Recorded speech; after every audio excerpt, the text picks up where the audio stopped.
Ben senin yanına kışta gelirdim, çiçek aktarırdım. Gezdim her yanı, her taraf beyaz kar, gül çiçek hanı.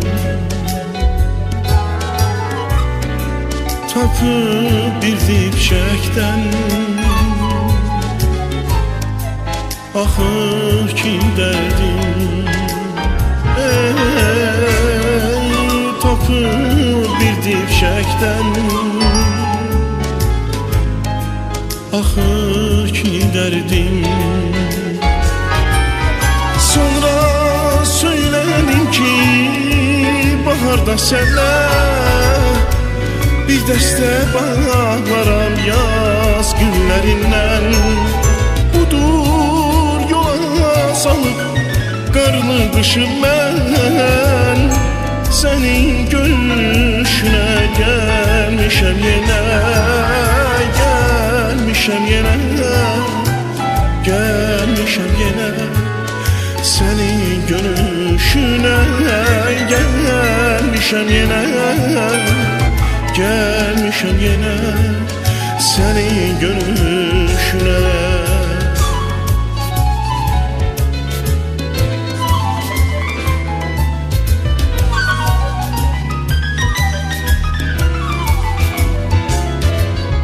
Deste bağlamadım, neye gerektir?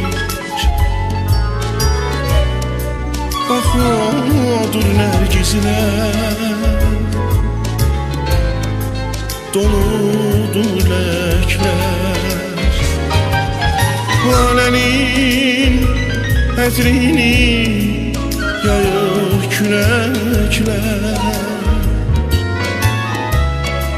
Yasəmən qızıl gül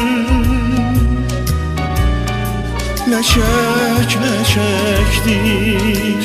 Ey Yasemen kızıl gül, ey leçek leçektir. Azizim onları koparmak olmaz. Günlere çölde bak, düşünde bak. Sonra getirdim ancak bir elinde bahar, bir elinde yaz, bir elinde yaz, birinde bahar, bir elinde yaz, bir elinde yaz, birinde bahar, bir elinde yaz, bir elinde yaz, birinde bahar, bir elinde yaz, bir elinde yaz, birinde bahar, bir elinde